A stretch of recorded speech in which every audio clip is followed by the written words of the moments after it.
What's going on, everybody? It is I, the franchise here. You already know what time it is. You already know what y'all here for, and that is Wrestle Talk. So, lots to dive into. We have some AEW news to talk about. We have WWE free agency to talk about. We have the Bloodline to talk about. Vince McMahon as well. So first things first, let's start off with AEW. They had their big pay-per-view, Double or Nothing, last Sunday. Not this past Sunday, but last Sunday, as you guys are aware. From the last episode, I had stated that, I was recording it on the day of Double or Nothing, and so there's a lot to take away from Double or Nothing. There's a lot of stuff that happened that I'm going to dive into that is kind of, interesting. So let's jump right into it. The highly anticipated return. We did not expect this to happen, but there was little rumblings that he was backstage. And that is Maxwell Jacob Friedman, MJF. He does not want to be referred to as the devil anymore. He is now the Wolf of Wrestling. And if you know, you know. Okay. There were some issues that I had with MJF's return. One, the obvious one being that he just look for yourself. He looks like a Toomey version of Triple H. It's clear as day. Came out, same attire, same look. Now, me and the Ace kind of had a back and forth about this because the Ace, he will ride AEW and die on that hill, just like I would die on the hill of the WWE. But he, I took offense to him coming out like this, and I said, at least be original, like I'm not expecting for him to continue to come out looking like that because that's not how MJF was. MJF was suit, Burberry. That was MJF. MJF was not and is not that's been Triple H's look. Triple H has been having that look, the biker. Once he got into Evolution and with Flair, he switched it up, but I don't are we reversing this? But it's not an MJF promo without him taking a shot at WWE and Vince McMahon. As we've seen when MJF did return, he returned in the midst of the Adam Cole situation. So we are going to potentially get Adam Cole, MJF, a.k.a. the Toomey version of Shawn Michaels and Triple H. We will get that. I just don't know when. Adam Cole may be closer to return because obviously he did take a move at Double or Nothing, so he's able to do stuff in the ring. But I did say something over the week about MJF and the WWE. If you recall, leading up to his free agency, I said, it would be the death blow to AEW if MJF showed up on WWE television. And I still stand true to that. However, I will say MJF needs the WWE. The WWE does not need MJF. Now, MJF has said, I made MJF, which is very true. This wasn't a character that was created in an industry by another organization or another company or another fed. He made MJF. But if you think about him going to WWE, where would he fit in the WWE? Who are you replacing him in the main event with? He's not replacing Cody. He's not replacing CM Punk. He damn sure is not replacing Roman Reigns. He's not replacing Jey Uso. He's not replacing LA Knight, Randy Orton. Who is he going to replace? Like, who is he going to be the one? Like, I just don't see it. Mid-card at best. Maybe sniff the heavyweight title once or twice, but he'll fit right in that mid-card. I also made and I stand on this, I will fight tooth and nail with this argument. They have their MJF in The Miz. If you put The Miz in the ring with MJF and you let them go promo for promo, I believe The Miz would work numbers around MJF. Here's why. All of MJF's promos,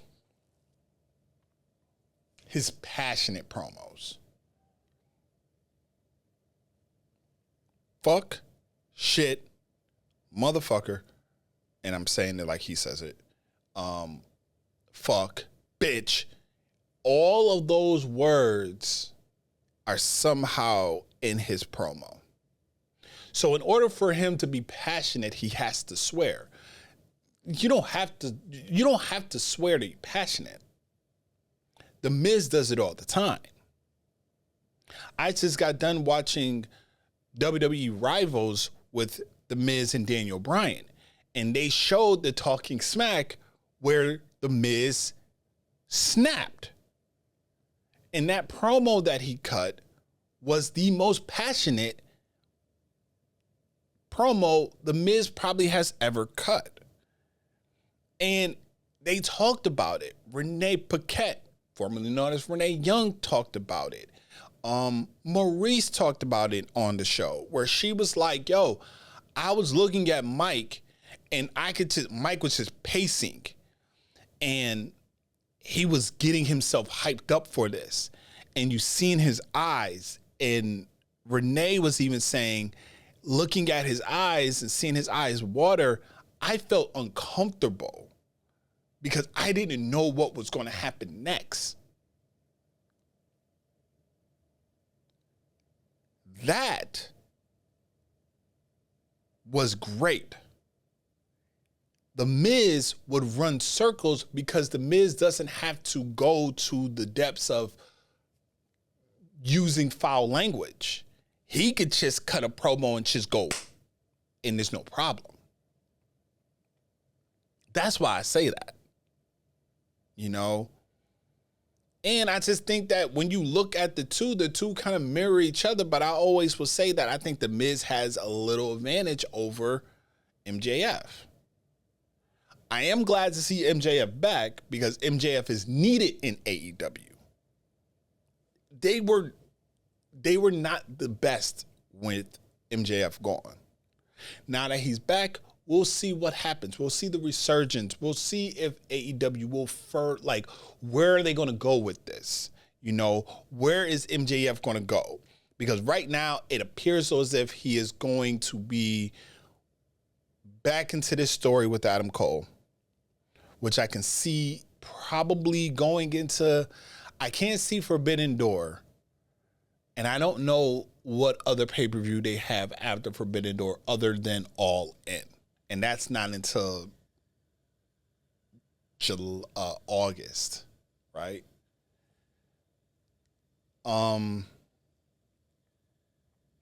Yeah, I'm wondering where they're going to go with MJF in this story with him and Adam Cole. I have a belief that when someone returns from AEW, that just means that someone is about to go on the bench for injury. And that's exactly what happened because Adam Copeland was the one who bit the dust. His match against Malachi Black at Double or Nothing in the barbed wire steel cage match. I know I said that I believed it was a steel cage match. Obviously, it was a barbed wire steel cage match. I want to preference my statement by my following statement with a disclaimer. I am a fan of Edge, the rated R superstar, the WWE Hall of Famer, Adam Copeland, who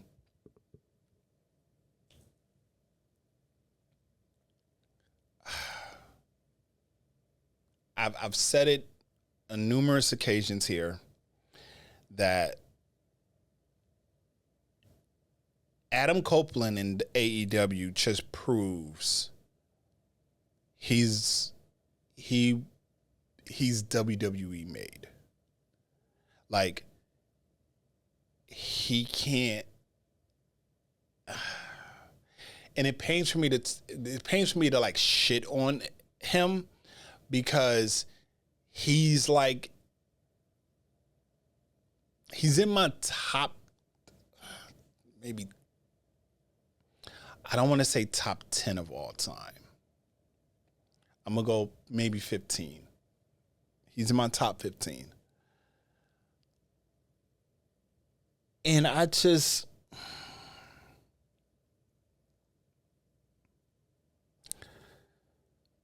going to play this audio from Adam explaining what happened. I'm going to collect my thoughts and I'll get back to you. Hey, everybody. Oh, Lord. There's no filters that can help this thing. I look like a bag of hammered peaches or something. Anyway, Double or Nothing. Flew back yesterday. Malachi Black. Dude's an animal. All of the House of Black. They're just really, really, really damn good. And as you're about to find out in this video, I guess the house always does win, because I gained 2 new friends. I don't really like them. They're kind of like those buddies that just annoy you, but they're always there. I don't know, maybe I'll name him Brody and Buddy or something. I don't know. Anyway, yeah. I've been feeling really good lately. Been having so much fun in the ring, and I got cocky, I guess, is what it really boils down to. And I'm probably a narcissist and egomaniac, and I'll unpack that one day. But yeah, my brain forgets what my body always seems to remember. A little late is that I'm 50, and I need to make better choices. So my body pulled the emergency brake on me the other night, and I ended up fracturing my tibia, which is going to require surgery. Don't know the time frame on that yet. Ruby's birthday's Friday, and I really want to enjoy that and focus on all the positives that I have in my life, because there's way more that than the bad, and even this surgery. I know what I got to do. I'll find out the time frame kind of next week and everything. Yeah, sorry, don't really know what I'm going to say. And I'm still half asleep. But so pardon the appearance and all that good stuff. Anyway, I will see you soon-ish. And in the meantime, everybody good. Try and be happy. All right, see ya.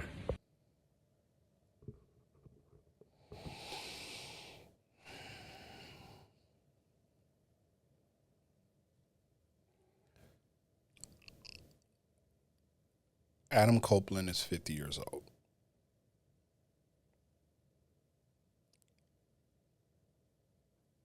Fractured tibia.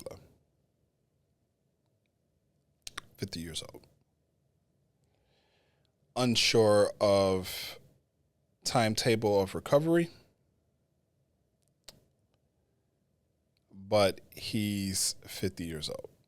So the timetable is probably going to be longer to recover from this than someone younger. When I look back at the highlights of this match, it reminded me, and I had to go back and look at his match against Finn Balor at WrestleMania 39 in Hell in a Cell.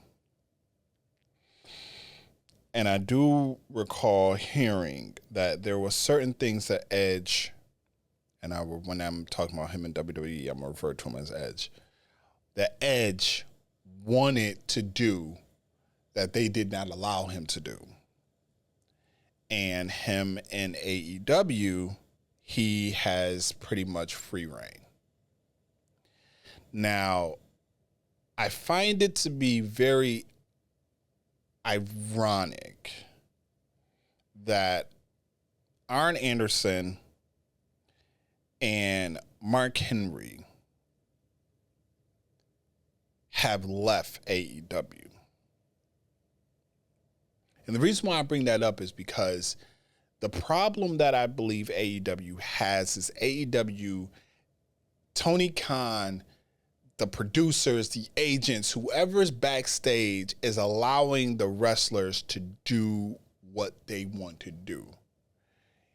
You want to try something new? Go ahead and try it. They don't care.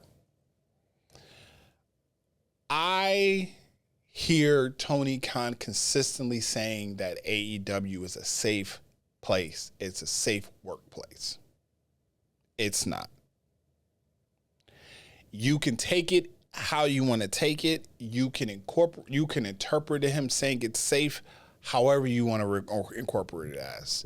But in the ring, as a performer in that ring, they're not safe. Will Ospreay almost broke his neck during Double or Nothing.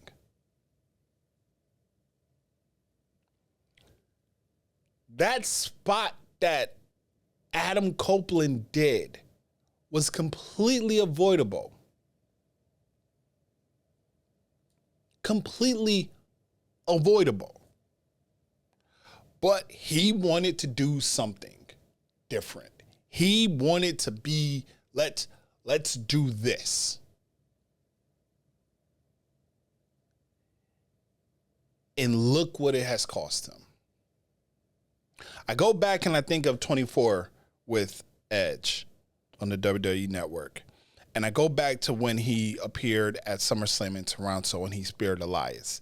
And Beth Phoenix kind of looked at him like, you didn't tell me about this. Are you okay? Like, what? Like, she was not upset, but it was kind of like, give me a heads up on this.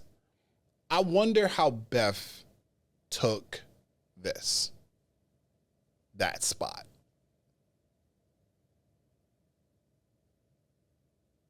I wonder. Because there's nobody back there saying, hey, I don't think you should do that.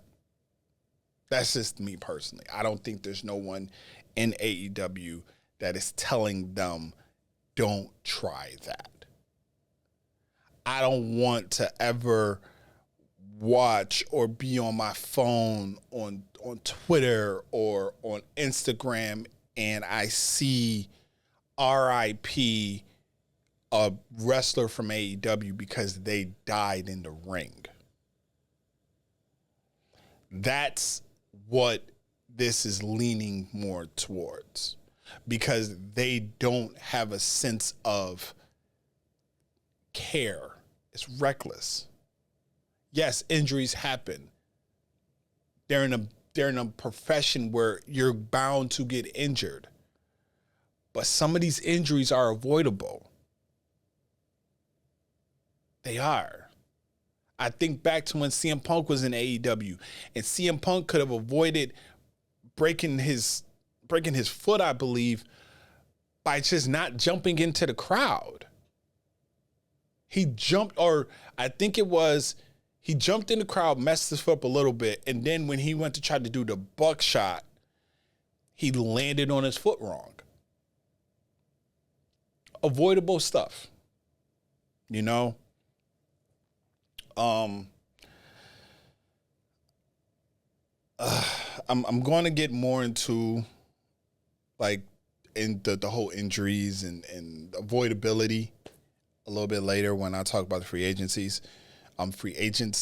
But Mercedes Moné is our new TBS champion after defeating Willow Nightingale at Double or Nothing. And Dave Meltzer, everybody's favorite wrestling journalist, Dave Meltzer raved about this match, so much so he gave it a 4.5 stars.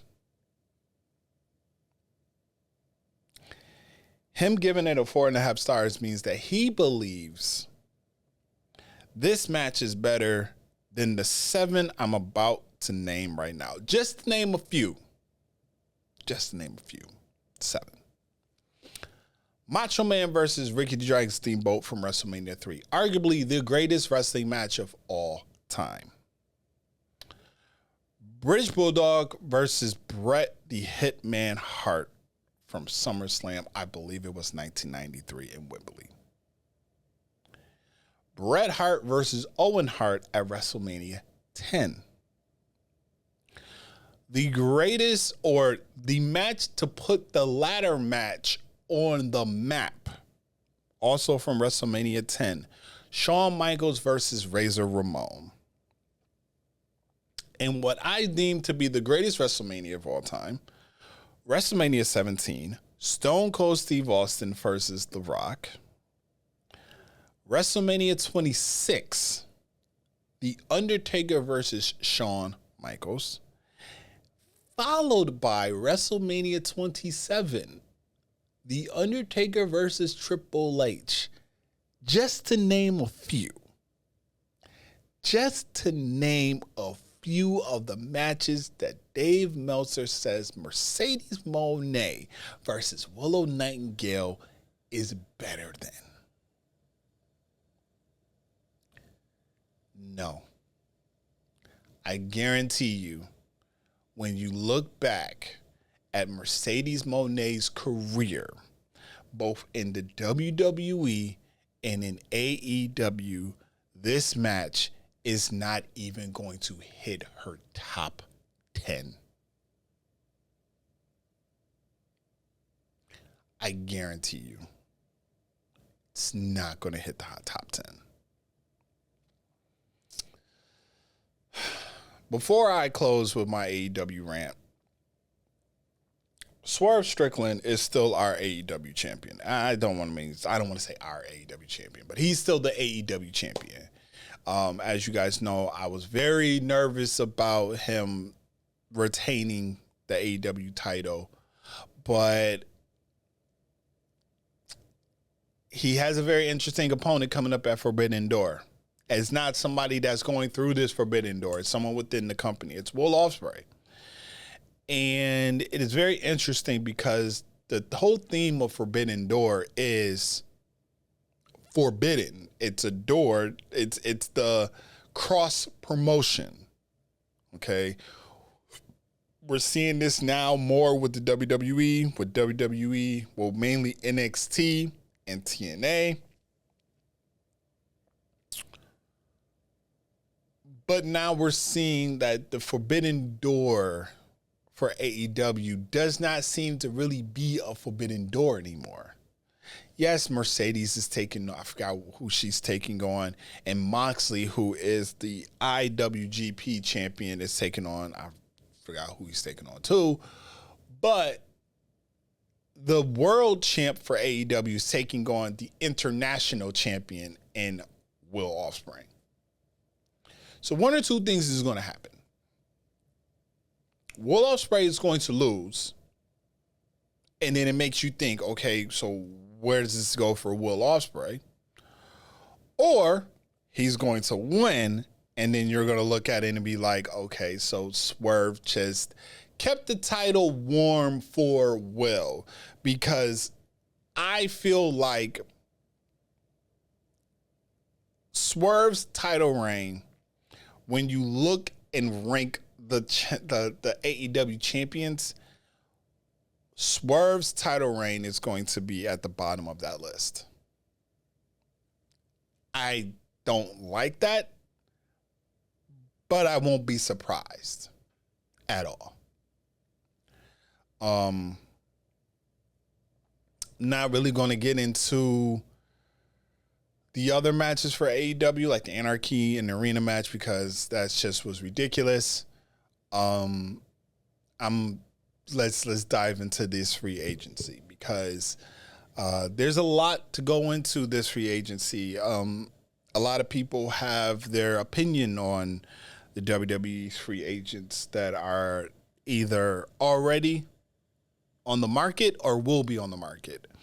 And there's two people in particular that come to mind. One is officially a free agent, and that is the man, Becky Lynch, and Ricochet. Ricochet is set to be a free agent in the summer. I think it is after SummerSlam. Don't quote me on that, but I know it's in the summer. First off, Becky Lynch. As we all know, Becky Lynch had her match against Liv Morgan this past Monday on Raw, and she lost. And following her defeat, she took to Twitter and took to Instagram and posted this right here saying, "To be continued." A lot of people are speculating, could we possibly see Becky Lynch in AEW? Obviously, this always happens. There always seems to be this swirl of, oh my God, she's going to go. I thought that she had already resigned when Seth resigned, but apparently that's not the case. I could have sworn that I seen that though. But there's not a chance in hell, in my opinion, Becky Lynch goes to AEW. I just don't see it. I don't see it happening at all. Like, no. I just don't see that happening. I think she's a lifer. I think what this is doing, because if you think about it, Becky Lynch has been the most reliable woman in that business for some time. Like, yeah, she went away because she got pregnant. She came back and kind of has been on. And I think that her consistency and her availability is what has put her up there. And I just think that creatively, there's nothing for her right now. So let her take some time off and let her rejuvenate. Sometimes you have to step away to kind of recreate and figure out what to do, how to go about this business. Because there is a bunch of new talent that's starting to come up. Maybe she needs to figure out how to navigate in this pool with all these new talent, you know? But I don't see her going to AEW. I don't care how much money Tony Khan tries to throw her way. Another one that was surprised that it's kind of surprising to hear is Chad Gable. Chad Gable apparently will be a free agent this week. I don't know if it's after Monday or if it is Monday, but apparently this week he is set to be a free agent. I don't see him going anywhere, and he's involved in a very important story. And I don't think that they would continue to have his involvement in this story with the Intercontinental title if he was not going to resign. You know, I really truly think he's going to be the next Intercontinental champion. I think that he's going to form a new Alpha Academy with the likes of the Creed brothers, and I keep blanking out on her name that's with the Creed brothers, but I can see that happening. Now, Ricochet. who people refer to as my wrestling twin. Ricochet is set to become a free agent during the summer. And Will Ospreay, who I was speaking about earlier, has been very open about Ricochet joining AEW. So much so, during an interview with comicbook.com, Ospreay stated the following. I keep up with him all the time, and sometimes I get a little sad about it. I hope he's not sad, and I hope he's really happy. I hope he's real happy. I keep up with him as much as I can, but I feel like people are forgetting who Ricochet was once upon a time. Ospreay told comicbook.com. All of these high flyers that you see, and myself included, we all took inspiration from Pac and Ricochet. You see right here, and this is a video that I have shown in the past of Ricochet and Will Ospreay.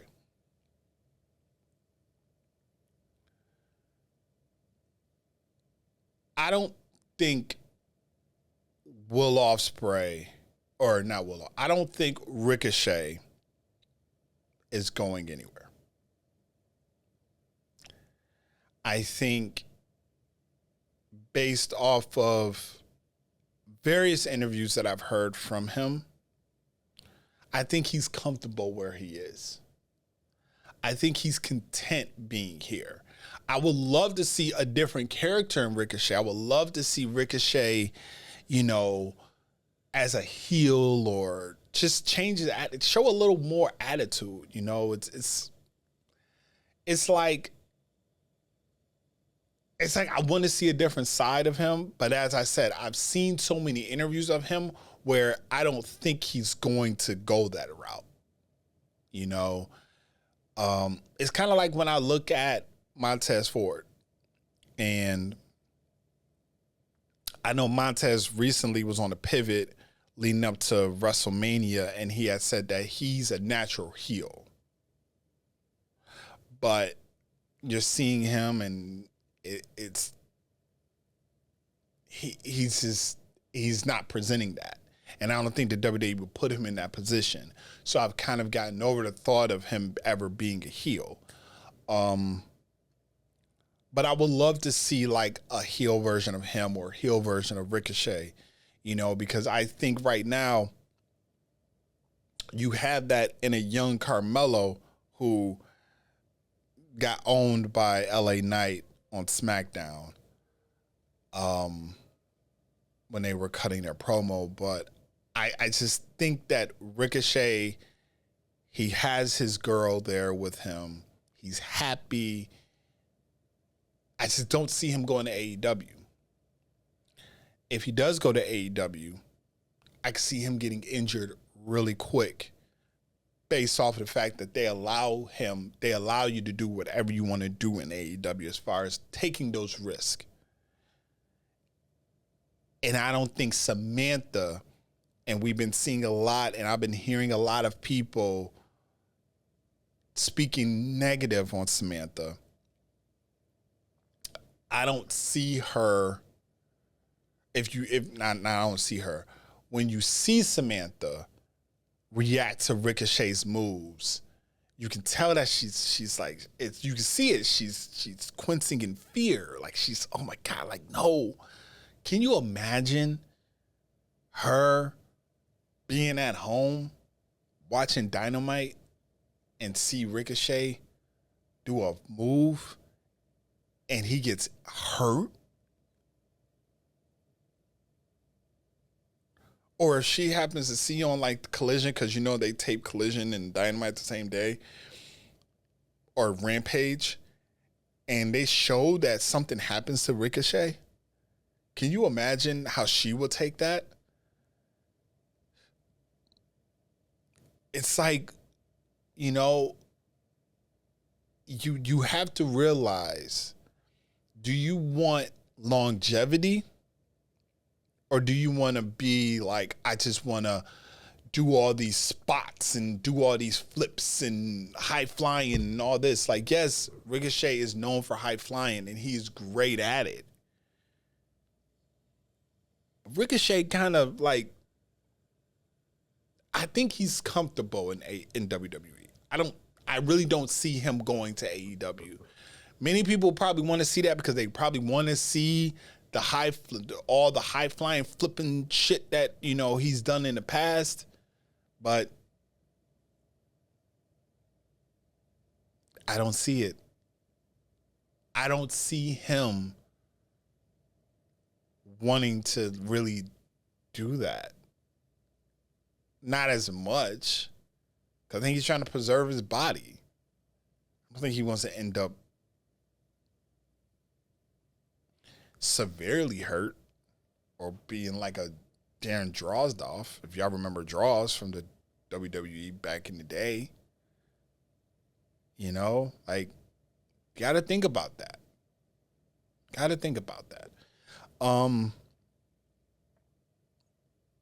But those are like the free agents right now. I think there's more that's going to come up in the foreseeable future, and we're going to hear more about. They should be going elsewhere. Before I wrap this up, as you know, I cannot go without talking about the Bloodline. Arguably the greatest story, I think, in wrestling history. I will go as far as to say that. This is going to go down as one of the greatest stories ever told in professional wrestling. And it just they continue to show us just why it's that good. And I've said it, the Ace has said it. I think universally it will be a fact. The most important pivotal piece in this story is the wise man.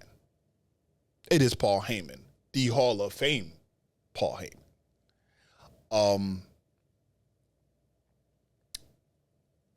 Just because of how he is, it's the little details that Paul Heyman does.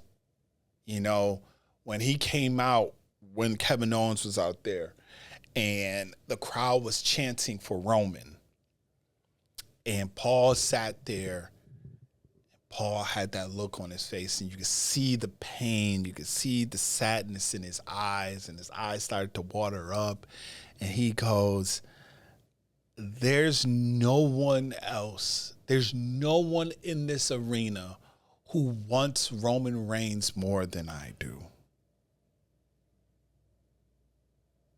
He said it then, and he has said it in the past. He said it another time. And then we start to see the seeds. There's multiple seeds that are being planted on Friday's SmackDown. Multiple seeds were planted. The first seed that happened to be planted was when Solo and Paul Heyman was talking, and Solo had referred to, we have our eyes on Cody Rhodes. We have this taken care of. And all Paul Heyman said is, who is we? And as I've always said, since Solo has taken the reins and he's answering to the tribal chief, it's not Roman Reigns. It's the final boss. It is The Rock that he's answering to. I also believe that Paul Heyman, and I've said this and will continue to say this, I believe Paul Heyman is in communication with Roman Reigns. I think he knows Solo's not talking to Roman Reigns. And he's just feeding this. He's just giving this ammo. It's like, okay, keep thinking that I don't know. I'm going to keep playing dumb.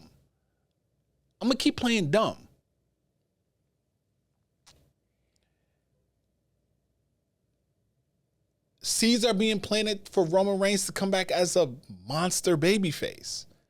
I would rather him be a tweener. You already know how I feel. I take tweeners over super babyfaces. Austin is the ultimate example of it.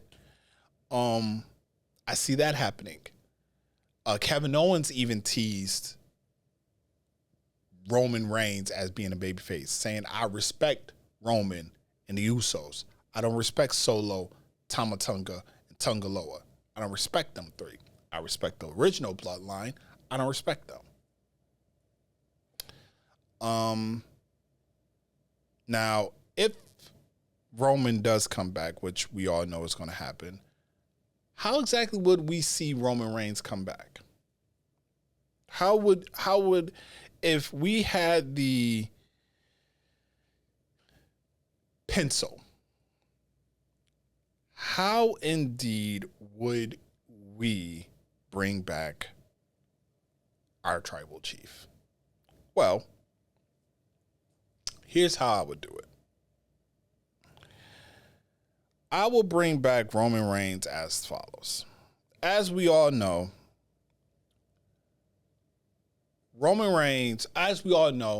Cody Rhodes will be facing AJ Styles. Safe to assume he will be facing him at Clash at the Castle. So at Money in the Bank, we could potentially see Solo versus Cody Rhodes. We could possibly see maybe Tama Tonga in the Money in the Bank in the Money in the Bank match.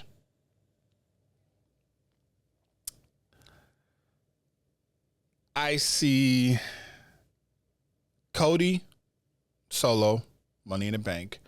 I see Paul Heyman trying to give wisdom to Solo on what needs to be done, and Solo doesn't listen.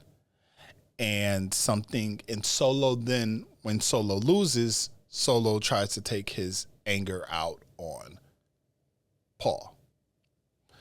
So you have Solo, you have Tama Tonga, you have Tonga Loa, kind of pin Heyman to a corner. That's when we see the return of Jimmy Uso. There's levels to this return, okay? There will be levels to this return.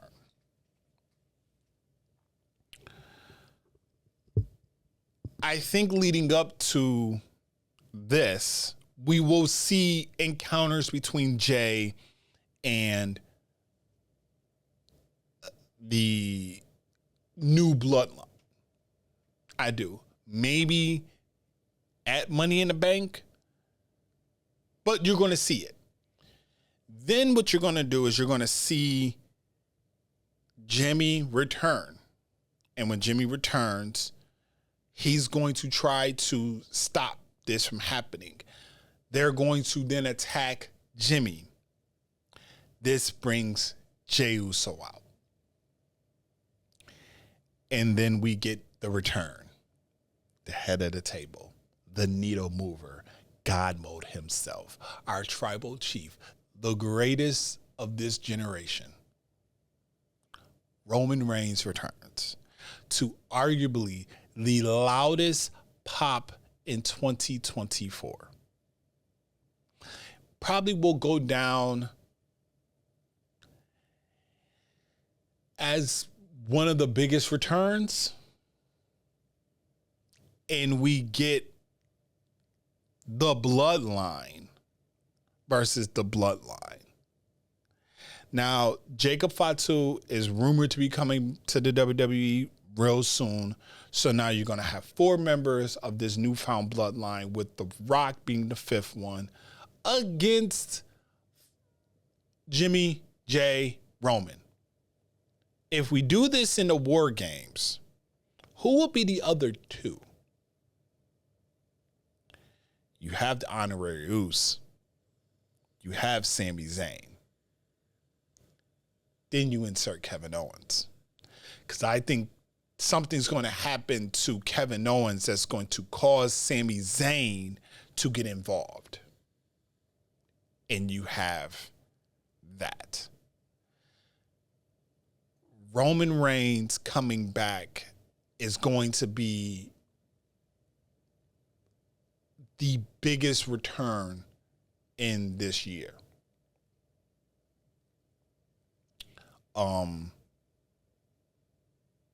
Like I said before, and I say we, not me, but universally, the fans have stated they couldn't stand Roman.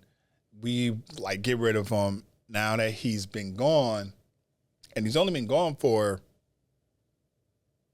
2 months. 2 months. It feels like it's a fucking eternity. And everybody now is saying, "Oh man, we miss Roman, man. We want Roman back." Now y'all want him back. I say it every time. I say it every time we do this show. If I bring up Roman Reigns, I always bring that up. I always bring up the fact that y'all sat here and y'all just was so tired of him. And now y'all want him back. But it's going to be exciting when Roman Reigns comes back, because the storyline is just going to elevate to new levels. As Triple H said, this next rendition of Roman Reigns is going to be bigger than what y'all think it's going to be. So before I wrap this up, as I stated, I did want to talk about Vince McMahon. Vince McMahon is in the news again because this was on a couple of days ago, last week. In a sealed filing, the U.S. Attorney's Office for the Southern District of New York. Now, let me tell y'all something. The Southern District of New York, when they file for something, they have invested a lot of time. And they have like a 98 conviction rate. Like they don't miss. Let's just say that. For the Southern District of New York, presented material to the federal court of a probe. They have opened into the disgraced McMahon World Wrestling Entertainment and its ex-talent of relations employee, John Laurinaitis. In other words, the Department of Justice is holding an investigation on Vince McMahon and the WWE. What does this mean for the WWE as a whole? I don't really know. It's kind of like a wait and see, but because Vince is no longer with the WWE and Laurinaitis is no longer with the WWE, I think the other people may still be. I know Stephanie is not a part of WWE, but I believe Nick Khan is, and I believe them two are two other people that were in the lawsuit that Janelle Grant had filed. So it is going to be very interesting what happens in the next months. Now, I won't say weeks, but months to come when it comes to this. But I will keep you guys updated as I get more information, as we get more information. I will keep y'all updated on what's going on in that regards to that. But that's it for this episode of Wrestle Talk with the franchise. I want to thank y'all all for tuning in. Make sure that you follow Royal Club on Instagram at RCW_podcast. We're also on Threads, but we really don't post on Threads. Make sure you follow the Ace as well at RCW_Ace. Let me know what y'all thought about this episode in the comments. You know, I always love interacting with you guys. I will be back next week with another installment of Wrestle Talk. Till then, enjoy this week of wrestling. If you are following me on the podcast page, RCW_podcast, you probably will be noticing that I probably will be having a lot of rants based on what's happening this week. Till then, I had a brain fart. Till then, I'm out. Later.